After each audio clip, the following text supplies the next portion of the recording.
మంత్రి మాటే వేదం, అధిష్టానం ఆదేశమే శాసనమన్నట్లు వ్యవహరించారు ఆ మంత్రి.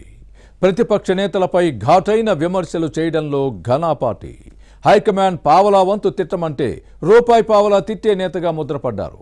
అలాంటి నేతకు వచ్చే ఎన్నికల్లో టికెట్ లేకుండా పోయే పరిస్థితి నెలకొంది. ఇంతకీ ఎవరా మంత్రి? సీటుపై సందిగ్ధానికి కారణమేంటి? ఏ నియోజకవర్గంలో ఈ పరిస్థితి నెలకొంది? మంత్రి గుడివాడ అమర్నాథ్ సీఎం జగన్ కేబినెట్ లో కీలకమైన ఇన్ఫర్మేషన్ టెక్నాలజీ, పరిశ్రమల శాఖను నిర్వహిస్తున్నారు. అనకాపల్లి అసెంబ్లీ స్థానం నుంచి ప్రాతినిధ్యం వహిస్తున్న ఈ నేతకు వచ్చే ఎన్నికల్లో సీటు కేటాయింపుపై సంకట పరిస్థితి నెలకొంది. ఇప్పటి వరకు వైసీపీ హైకమాండ్ ప్రకటించిన జాబితాల్లో తన పేరు లేకపోవడంతో ఈ మంత్రి టెన్షన్ పడుతుంటే అనుచర వర్గం డీలా పడింది.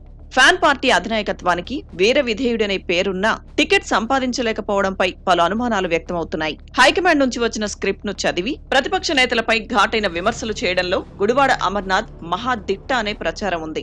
ఏ విషయమైనా స్పష్టంగా తడుముకోకుండా అబద్ధాలను కూడా నిజంలా చెప్పే నేర్పరి అనే పేరుంది.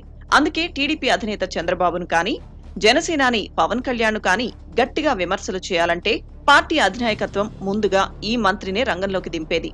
ఫ్యాన్ పార్టీ పావలా తిట్టమని చెబితే చాలు, రూపాయి పావలా తిట్టి హైకమాండ్ దగ్గర ఫుల్ మార్కులు కొట్టేస్తుంటారనే పేరును సొంతం చేసుకున్నారు. వాస్తవాలను వక్రీకరించి నిజాలను అబద్ధాలుగా చెప్పి ప్రజలను నమ్మించడంలో నేర్పరి అని పార్టీ నేతలే చెబుతుంటారు.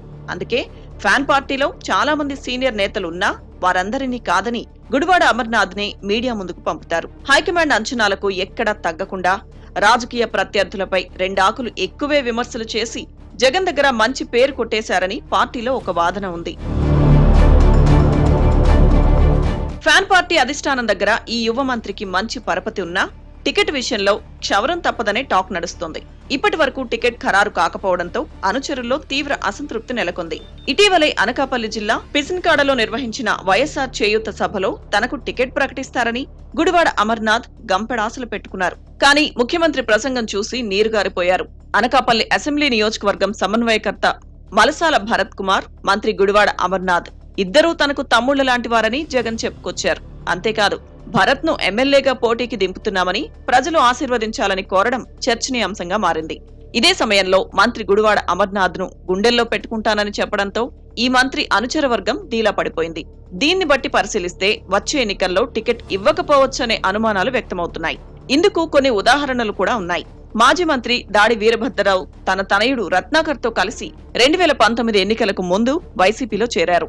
అప్పుడు కూడా జగన్ ఇదే మాట అన్నారని గుర్తు చేస్తున్నారు. రత్నాకర్ తన సోదరుడితో సమానమని, గుండెల్లో పెట్టుకుంటానని చెప్పిన విషయాన్ని ప్రస్తావిస్తున్నారు. అయితే ఆ ఎన్నికల్లో రత్నాకర్ కు పోటీ చేసే అవకాశం కల్పించలేదని చెబుతున్నారు. ఇప్పుడు తమ నేతకు కూడా టికెట్ ఉండదేమోనని మంత్రి గుడివాడ వర్గీయులు అనుమానిస్తున్నారు. అయితే గుడివాడ అమర్నాథ్ పై అధిష్టానం సాఫ్ట్ కార్నర్ తో ఉన్నా ఈ మంత్రి పట్ల ప్రజల్లో తీవ్ర వ్యతిరేకత ఉందని సర్వేలో తేలిందట. ఉమ్మడి విశాఖ జిల్లాలో ఏ స్థానం నుంచి బరిలో దిగినా ఓటమి ఖాయమని రిపోర్టులు ఉండడంతో పక్కన పెట్టారని టాక్ నడుస్తుంది. జనసేనాని పవన్ కళ్యాణ్ పై వ్యక్తిగత దూషణలకు దిగడం, ప్రతిపక్ష నేత చంద్రబాబుపై ఘాటు విమర్శలు చేయడంతో ప్రజల్లో వ్యతిరేకత వచ్చిందని సర్వేలు చెబుతున్నాయనే ప్రచారం జరుగుతోంది. పైగా ఈ రెండు పార్టీలకు ఉమ్మడి శత్రువుగా టార్గెట్ అయ్యారు. అంతేకాదు, పవన్ కళ్యాణ్ తో పాటు నాగబాబును దూషించడమే పనిగా పెట్టుకోవడంతో సొంత సామాజిక వర్గం కూడా కలిసి రావడం లేదని భావిస్తున్నారు. ఆ ప్రభావం ఖచ్చితంగా ఎన్నికల్లో ఉంటుందని హైకమాండ్ భావిస్తోందట. ఈ నేపథ్యంలోనే గుడివాడ అమర్నాథ్ కు టికెట్ నిరాకరిస్తున్నారనే వాదన ఉంది. ఉమ్మడి విశాఖలో గుడివాడను ఎక్కడ నుంచి బరిలో దింపినా ఈ రెండు పార్టీలు చిత్తుగా ఓడించడానికి రెడీగా ఉన్నాయని హైకమాండ్ దృష్టికి వెళ్లిందట. ఈ పరిస్థితుల్లో గుడివాడను బరిలోకి దింపి ఓటమిని మూటగట్టుకోవడం కంటే ఎన్నికలకు దూరంగా ఉంచితే పార్టీ పరువును కాపాడుకోవచ్చని పార్టీ నాయకత్వం భావిస్తోందని ప్రచారం జరుగుతోంది. కానీ సొంత చెల్లి, తల్లిని పట్టించుకోని జగన్ తమ నేతను గుండెల్లో పెట్టుకుంటారంటే ఎలా నమ్మాలని గుడివాడ వర్గీయులు ప్రశ్నిస్తున్నారు. ఫ్యాన్ పార్టీ పెద్దలే దీనికి సమాధానం చెప్పాలని కోరుతున్నారు.